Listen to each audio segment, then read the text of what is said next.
আসসালামু আলাইকুম, পারভেজ কিচেন থেকে বলছি। সকাল সকাল রুটি বানাচ্ছি। আজকে শুক্রবার। আজকে কি কি রান্না করব সেটা আপনাদের দেখাবো। এটাই শেষ রুটি, আর নেই, আমাদের রুটি বানানো শেষ। মুরগি রান্না করব, লাল শাক ভাজি করব। দেখুন আর কি কি রান্না করি। সকালে নাস্তার জন্য বানিয়েছি চা আর রুটি।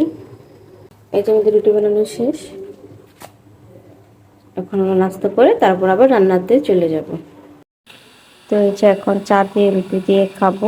ফ্রিজ থেকে মাংসগুলো নামিয়ে রাখছি, এগুলো আজকে রান্না করব। আচ্ছা, লাল শাক আজকে ভাজি করব। এখানে যে শাকগুলো কেটে নিব, আর এই যে এখানে আলু, পেঁয়াজ, রসুন এগুলো কেটে নিব।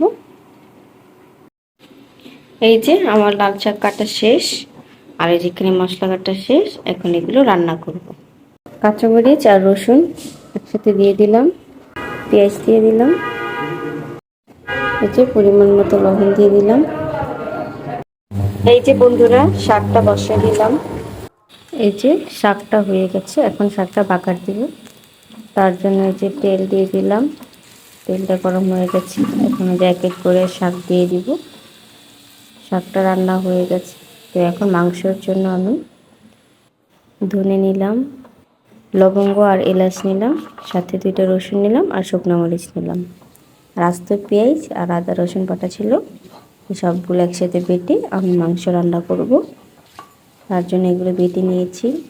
এই যে মশলা বাটা শেষ, আলু আর মাংস ধুয়ে রেখেছিলাম।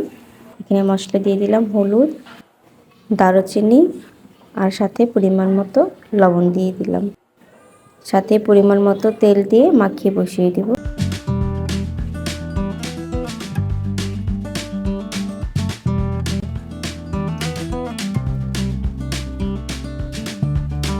এই যে মুরগি তরকারিটা বসাই দিলাম। চলে গিয়েছিল, তার জন্য তরকারি ভিডিওটা করা হয়নি। তো এখন কারেন্ট এসেছে, তো দেশি মুরগি তো তার জন্য একটু ঝুল রেখেছি আমরা। তো তরকারিটা হয়ে গেছে, এখন তরকারিটা নামিয়ে ফেলবো। এই যে আজকে রান্না বান্না আজকে তেমন কিছু রান্না করিনি, কারেন্টের সমস্যা দেখা দিচ্ছিল বারবার। এই যে খাওয়া দাওয়া করে বিকালবেলা একটু মেলাতে গিয়েছিলাম। এখন প্রায় সব জায়গায় মেলা বসছে, আপনারাও যাবেন, আপনাদের বাড়ির আশেপাশে কোথাও মেলা বসে। আমরা গিয়েছিলাম সবাই মেলা দেখতে। এই যে দিকে বাচ্চাদের খেলনা অনেক কিছু কিনে নিয়ে এসেছি বাসায় বাবুর জন্য।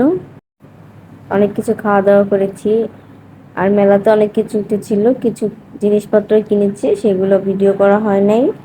যেহেতু রাত হয়ে গেছিলো, তার জন্য আমরা তাড়াতাড়ি গিয়ে বাসায় চলে এসেছি। তো আজকের ভিডিওটি এই পর্যন্তই। ভালো থাকবেন, সুস্থ থাকবেন, আল্লাহ হাফিজ।